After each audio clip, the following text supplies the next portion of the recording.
ह्या नदीत आंघोळ केली मी आता आणि या नदीचं पाणी एवढं थंड आहे ना भाई, लय भयंकर. आणि हा बघा, हा आहे आपला हायवे रोड. ह्या रोडवरून जायचं आपल्याला पुढे जगन्नाथपुरीला.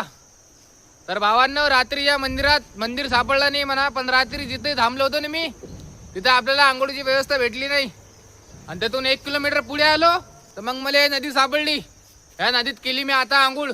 एवढं भयंकर थंड पाणी होतं ना, 1 नंबर मजा आली आपल्याला आंघोळ करून. आता आंघोळ झाली, आपण निघूया पुढच्या रस्त्यानं. अशी आहे तुमच्या भावाची यात्रा, एकदम आनंदात, एकदम सुखात.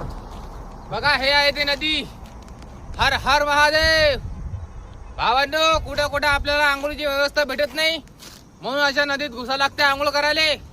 आणि एक तर सकाळचा टाइम आहे, एकदम थंड थंड पाणी आहे. आंघोळ करून फ्रेश झालो मी आता. आता निघूया पुढच्या रस्त्यानं. हर हर महादेव. आणि भावांनो, तुम्हाला पण ह्या यात्रामध्ये माझा साथ द्यायचा असेल ना, तर व्हिडिओला शेअर करा आणि पेजला फॉलो करा. हर हर महादेव. जय श्री महाकाल.